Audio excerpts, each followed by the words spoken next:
யோசனை இன்றைக்கு வந்து நாங்கள் இந்த பீரியடில் அந்த கொமனா போகுது ஒரு ஃபீவர் உண்டு தொண்டை நோவோட காய்ச்சல் உண்டு மிச்சம் ஓவரா ஒரு வீட்டில் ஒரு ஆளுக்கு வந்தால் எல்லாருக்கும் வருது அந்த வைரல் ஃபீவர் ஆனது. அதுக்கு பிறகு இந்த செகண்டரி இன்ஃபெக்ஷன் சொல்லி தொண்டை நோவும் வருது.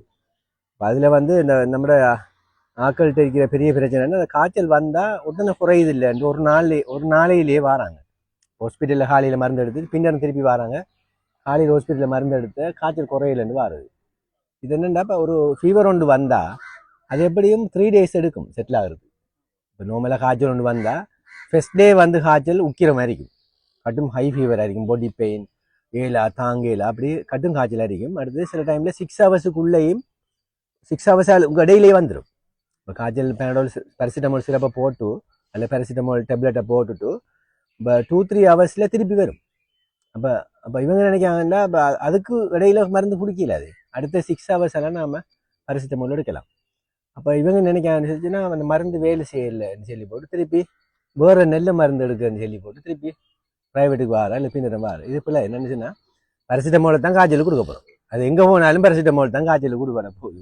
அப்போ அது அவங்க 6 hours-க்கு இடையில வந்து ஃபீவர் கூட இருந்தால் வேறு முறைகள் இருக்கு அந்த ஃபீவரை குறைக்கிறது. ஒன்று வந்து நம்ம உடுப்பை ஷர்ட் போட்டிருந்தா உடுப்புகளை சின்ன பிள்ளைகளுக்கு உடுப்புகளை கலட்டி ஹீட் வெளியாக விடணும். நம்மகிட்ட ஆகட்டிக்கு ஒரு பழக்கம் என்னச்சுன்னா போத்துறேன் ஃபீவர் சின்ன பிள்ளைகளுக்கு வந்தால் பிள்ளைக்கு கூத கொடு நடுங்கு சொல்லி போட்டு போத்தி வைக்கிறேன். போத்தி ஒன்று நடக்கும் சொல்லிச்சுன்னா ஃபீவர் அந்த டெம்பரேச்சர் இன்னும் கூடும், வெளியே போகாது ஹீட். அப்போ அது இன்னும் பிள்ளைகளை பாதிக்கும். அந்த ஃபிட்ஸ் வாரதெல்லாம் அதான் போத்தி வைக்கிறது பிள்ளைகளுக்கு. அதனால ஒன்று செய்யண்டா உடுப்புகளை திறந்த மாதிரி போட்டாமக்கு காத்தோட்டமாக வைக்கணும். அடுத்து ஃபேனுக்கு கீழே வச்சு ஃபேனை போட்டு அந்த ஹீட் வந்து வெளியாக விடணும். சரியான மற்றது வந்து கடும் கூலான நீர் இல்லை, ஒரு நார்மல் வாட்டரை எடுத்து தண்ணியை நனைச்சி தலையில் உடம்புகளில் இந்த கடும் ஹீட்டாக இருக்கிற இடங்களில் தண்ணியை நனைச்சி அந்த ஹீட்டை தணிக்கணும். இந்த ஹீட்டை தணிச்சா அந்த மற்ற டயர்டெல்லாம் குறையும். இப்போ ஹை ஃபீவர் வரக்குள்ள பலமே நடக்கிற தலையிடி வரும், கடும் காய்ச்சல் காயக்குள்ள எல்லாருக்கும் ஹெடேக் கொண்டு வரும். இந்த ஹெடேக் வந்தால் வாமிட்டிங் ஃபீலிங் வரும். அது நார்மல் மெக்கானிசம் ஃபிசியாலஜி ஒன்றிக்கு உடம்புல சிவியர் பெயினுக்கு வாமிட்டிங்குரிய ஃபீலிங் வரும். அதால் என்ன நடக்கும், கொடுக்குற மருந்தெல்லாம் ஃபுல்லாக வாமிட் பண்ண தொடங்கும். அப்புறம் சில பேரண்ட்ஸ் வந்து கேட்பாங்க இந்த வாமிட் பண்ணுது ஃபுல்லாக சத்தி எடுக்குது வாந்தி எடுக்குது அதுக்கு மருந்து தாங்க. இப்போ உண்மையாக வாமிட்டிங் அந்த வாந்திக்கு மருந்து கொடுக்குறேன்னு சொல்லிச்சுன்னா ஏதாவது வாந்தியை ஏற்படுத்தக்கூடிய அஜீரணமான உணவு திண்டு வார வாந்திக்கு தான் உண்மையாக வாந்திக்கு டேப்லெட் இருக்கும்.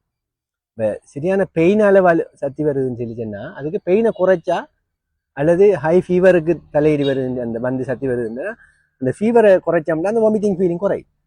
இந்த பிள்ளைகள் சாப்பிட இல்லாமல் இருக்குங்கிறதெல்லாம் அதான் இந்த ஹெடேக்கோ இல்லை வேதனை இருக்கிற டைமில் தலைவலி இருக்கிற டைமில் சாப்பிடாது. அப்போ அதை நாம் தண்ணியை நனைச்சி ஹீட்டை குறைச்சி அந்த வேதனையை குறைச்சா ஆட்டோமேட்டிக்கலாக பிள்ளைகளுக்கு அந்த வாமிட்டிங் ஃபீலிங் வர மாட்டா. அப்போ அப்படி வாமிட்டிங் ஃபீலிங் வராமல் இருந்தால் பிள்ளைகள் சாப்பிடும் தண்ணி குடிக்கும் எல்லாம் செய்யும். அப்போ அதனால் அப்படி இருந்தாங்க அந்த தலையிடி வராமல் இருக்கிறதுக்கு ஃபேனை போட்டு தண்ணியை நனைச்சி அந்த அடுத்த 6 hours வரையும் இந்த வேலையை செய்யும்.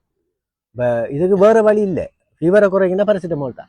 இப்போ சிலாக்கள் என்ன செய்வாங்கன்னா ஃபீவர் பேரசிட்டமால் குறையுது இல்லைன்னு போட்டு சப்போசிட்டரி கேட்பாங்க, டைக்ளோ சப்போசிட்டரி கேட்பாங்க, ஒரு மெஃபெனமிக் ஆசிட் சிரப் கேட்பாங்க. அப்படி மற்ற அதில் வந்து சைடு எஃபெக்ட் கூடினது.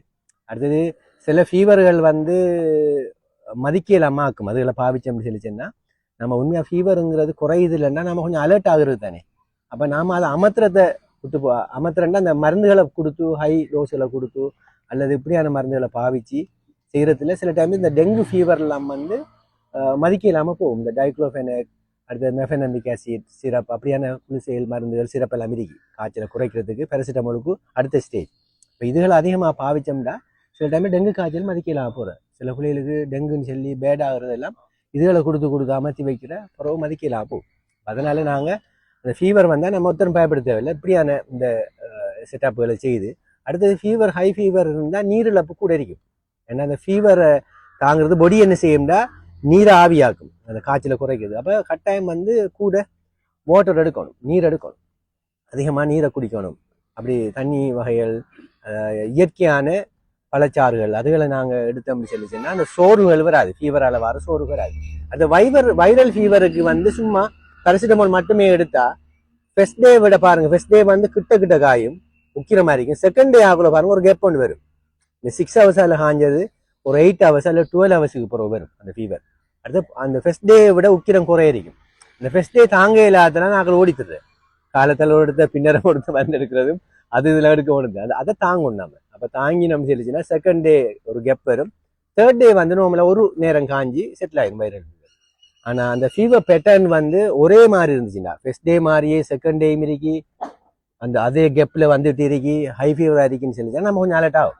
நார்மலாக 48 ஹவர்ஸுக்கு போதும். இப்போ ஸ்ரீலங்கன் கவர்மெண்ட் அந்த சர்க்குலர் வந்துட்டா 48 ஹவர்ஸுக்கு மேலே ஃபீவர் ஒரே பேட்டர்னில் காஞ்சா நாங்கள் கட்டாயம் பிளட் கவுண்ட் ஒன்று செய்து பார்க்கணும். அது என்ன வகையான ஃபீவர்னு பார்க்கறதுக்கு ஃபுல் பிளட் கவுண்ட் ஒன்று செய்து பார்க்கணும். ஹை இன்ஃபெக்ஷன் உண்டா அல்லது வேறு என்ன டெங்கு ஃபீவரா அப்படின்னு பார்க்கணும். முந்தி 72 ஹவர்ஸ் இருந்தாங்க. இப்போ 48 ஹவர்ஸ் கம்ப்ளீட் ஆகக்குள்ள அந்த ஃபீவர் பேட்டர்ன் குறைஞ்சிட்டு போகுதுன்னா நம்ம நினைக்கலாம் அது செட்டில் ஆகுதுன்னு சொல்லி பார்க்க தேவையில்லை. ஆனால் இப்போ வந்து நார்மலாக ஃபுல் பிளட் கவுண்ட் பார்க்குறங்கிறது ஃப்ரீலி அவைலபிள். பெரிய கஷ்டம் இல்லை, எல்லா ஹாஸ்பிட்டல்லையும் இருக்கு. அப்போ நாம செய்து பார்க்கலாம் 48 ஹவர்ஸுக்கு மேலே போனால். மற்ற நான் சொன்னால் அந்த தொண்டை நோவு இதை கூட இப்போ நினைக்காங்கன்னா சூடுன்னு சொல்லி போட்டு அதை வச்சுட்டு இருக்கிறேன். ஒரு அறவை விழுங்கையெல்லாம் போய் அந்த தொண்டை பூவில் வந்து வெள்ளம் மாதிரி ஃபஸ்ட் கலெக்ஷன் ஆகி கட்டும் சிவியராக ஒன்றும் விழுங்கையில் ஆடுதே வருவாங்க. அது வந்து நார்மலாக தொண்டை ஸ்டார்ட் பண்ணுறது என்னன்னு சொல்லிச்சா கூட அந்த டஸ்ட்டுகள் இப்போ சிலாக சொல்லுவாங்க ஃபேனுக்கு கீழே படுத்தா தான் அன்றைக்கி தொண்டை நோவும்பாங்க. அதுலண்டா அந்த டஸ்ட் வந்து அந்த ப்ரீத் பண்ணக்குள்ள சுவாசத்துக்குள்ளால போகல முதலாவது ஒற்ற இடமே தான். நம்ம வாயிலையோ மூக்காலையோ தூங்குற டைமில் டஸ்ட்டுகள் ரொட்டேட் ஆகிக்கிண்டா ஃபேனுக்கு கீழே டிரெக்டாக தூங்கக்குள்ள அந்த நம்ம ப்ரீத் பண்ணக்குள்ள அது தொண்டையில் போய் ஒட்டினா இப்போ டஸ்ட்டுங்கிறது இன்ஃபெக்ஷனை வச்சுக்கொள்ளும். பாக்டீரியல் ஸ்போர்ஸ் எல்லாம் இருக்கிறது. அப்போ அந்த அதுகள் போய் ஒட்டினா அதில் இன்ஃபெக்ஷன் ஆகினா தான் அது வீங்குறது. அப்போ அது சூடு அல்லது அந்த இதால் வந்து இல்லை ஃபேனுக்கு வீங்கிறது இல்லை டஸ்ட் போகிறது. சில டைமில் சில வீடுகள் பழைய மூடி கிடந்த வீடுகளை க்ளீன் பண்ணதுக்கு பிறகு கூட பேருக்கு இது வரும். அதே மாதிரி சில டைமில் நான் இரவு கூல் ட்ரிங்க் கொண்டு குடித்தேன், ஐஸ் வாட்டர் குடித்தேன், அதால் ஒன்றும் ஊதுமாங்க. அதனால சொல்லிச்சுன்னா நம்மளுக்கு நன்மை செய்யக்கூடிய பாக்டீரியா வந்து தொண்டை வந்து வார்மாக இருந்தால் நன்மையை செய்யும்.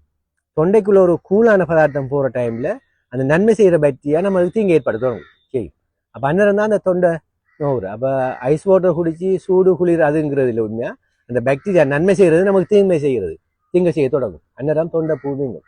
அதுக்கு வந்து நார்மலாக ஃபர்ஸ்ட் எய்ட் வந்து நாம் சோல்ட் வாட்டர் நைட்டில் தூங்கக்குள்ள அப்படி அந்த டஸ்ட் வேல் அது செய்ய கொஞ்சம் சின்ன அறிகுறிகள் தொண்டை கடிக்கிற மாதிரி அப்படி ஏதாவது இரிட்டேஷன் இருந்தால் நாங்கள் சோல்ட் வாட்டர் வந்து உப்பு தண்ணி சுடு தண்ணியும் கலந்து காகிள் பண்ணிட்டு அல்லது ஒரு உப்பு கலை உமிஞ்சிட்டு தூங்கி நம்ம செல்லிச்சோன்னா காலையில் கடும் கிளியர் ஆகும்.